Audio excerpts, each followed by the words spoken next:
Suami masuk UGD karena ditabrak dan terseret di seberang RN. Mana? Rasanya sih enggak.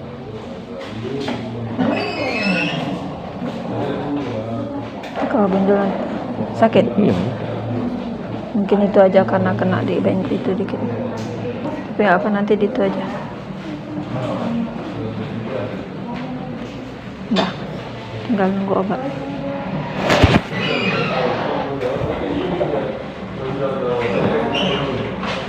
Itu aja, tinggal nunggu obat aja mungkin boleh balik.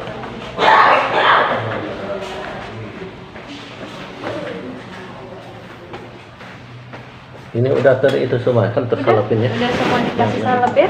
Nah, yang besar udah ditutup. Nanti kalau udah selesai, ambil obatnya dia petik ya. Ya, yang itu Bu, itu ya. Ini udah diobatin aja tadi kan? Udah dioles. Dioles Salep aja. itu kalau bisa ditutup karena Terus nggak ada. terlalu besar dan tak dalam ya.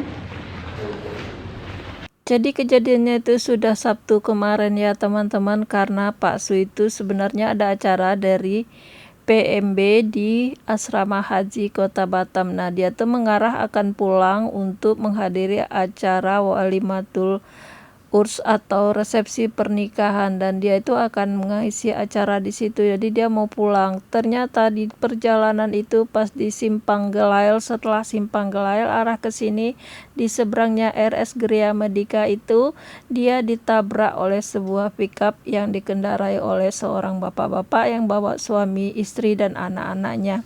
Nah, kemudian setelah ditabrak itu, pas saat dia ditabrak dan baru selesai, sedang ditabrak dan masih duduk di perjalanan gitu, tiba-tiba si kakak tuh nelpon, kata Allah. Nah, ini obat untuk antibiotiknya. Dia 2 kali sehari. Nah, ini untuk nyeri 3 kali sehari 1 tablet. Dan ini untuk nah, ini lebamnya, yang ini untuk lukanya. Ya. Ini obat lukanya yang ini.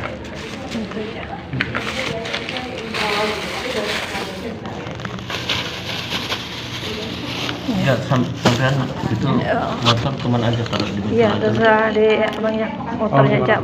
Kalau bapak biar dijemput aja sama adik. Ini nelpon anak-anak Oh, di. enggak apa-apa. Motornya aja kalau abang mau antarin ke yang dekat-dekat aja lah, terserah di mana. Oh, gitu. Atau enggak nanti saya balikin istri anak saya dulu sama untuk Iya, boleh. nanti bisa Iya, urus aja anaknya dulu. Cici masih di situ kan? Iya, masih di situ. Sama bapak itu. Nanti tolong WA aja. Tadi ada nomor saya kan, Pak? Ada. Mungkin Udah nanti- dimasuk situ. udah disimpan Bapak mungkin. Ada telepon. Atau enggak? Ibu mau Jadi penanganan dari dokter UGD itu sudah selesai ya teman-teman. Obatnya juga sudah diambilin sama yang nabrak. Dan tadinya saya itu sudah ke dokternya nanya apakah ini bisa diganti dengan BPJS aja. Ternyata menurut dokter tidak bisa. Ya udah, akhirnya yang nabrak itu mau bertanggung jawab, juga termasuk ngebenerin motornya gitu ya. Tadinya dia mau ngantar kita pulang, tapi saya bilang nggak usah mas, kasihan juga karena dia juga mau jemput anaknya sekolah. Akhirnya saya memutuskan untuk dijemput oleh adik ipar saya aja.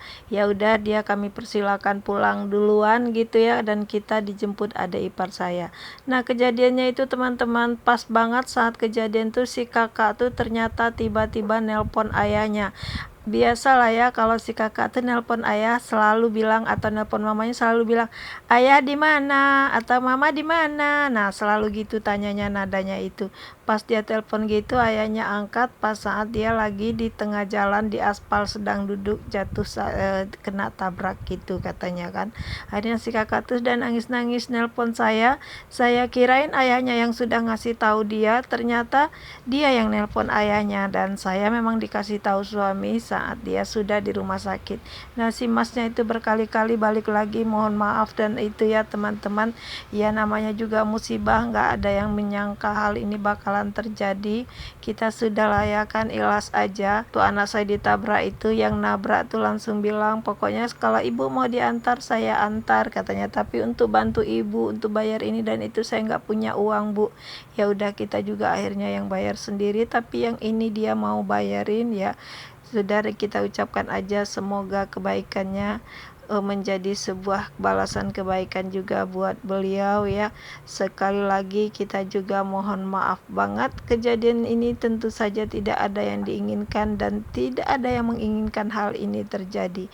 Menurut petugas di rumah sakit yang rawat itu, Hari ini tuh suami saya itu yang ketiga yang ditabrak dan kecelakaan di situ di waktu yang hampir bersamaan. Jadi dia itu hari ini tuh di jam 11-an lewat itu dia yang ketiga teman-teman yang udah dibawa pas di tempat yang sama. Ya itulah yang namanya musibah. Ini kita sudah nunggu di luar sambil nunggu surat MC-nya. Kita nunggu adik saya jemput, akhirnya tuh adik saya udah datang, ya udah kita pulang. Dan ini tuh keesokan harinya sesuai petunjuk dokter ini dibersihkan, dibuka ya teman-teman, terus dibuka, habis itu kita lap-lap air hangat gitu. Nah untuk dibersihkan dikasih obatnya kembali. Nah di sini tuh pas lepas ini nih sakit banget tuh kayaknya teman-teman, suami saya sampai meringis-ringis gitu ya, kesakitan saat saya lepasin. Sekali lagi dimanapun teman-teman berada, terima kasih sudah nonton video ini sampai di sini. Ini hanyalah sebagai kenangan atau momen yang mungkin tidak menyenangkan, tapi ya begitulah namanya hidup, itu pasti ada susah, senang, bahagia, suka duka itu silih berganti dalam kehidupan kita. Tetaplah bersabar menghadapi kenyataan, tetaplah bersabar dengan apapun yang kita terima. Mohon doanya semoga cepat sembuh dan tidak ada efek samping setelah ini. Ini tuh saat dibersihkan sakit banget ya teman-teman, luka dikit aja sakit banget, apalagi ini lukanya lututnya itu kiri kanan teman-teman, belum lagi yang di tangan, di jarinya, terus di bagian kaki bawah, di pangkal paha, terus di sikunya juga ada, nah sedikit di pelipis atau bagian muka depan itu ya, di atas alis itu ya teman-teman, itu tuh perih banget katanya. Sekali lagi semoga cepat sembuh. Dan ini tuh setelah diolesin suami saya tuh merasa agak pusing dan akhirnya harus duduk di bawah. Terima kasih sudah mengikuti kami, mohon doanya semoga cepat sembuh dan wassalamualaikum.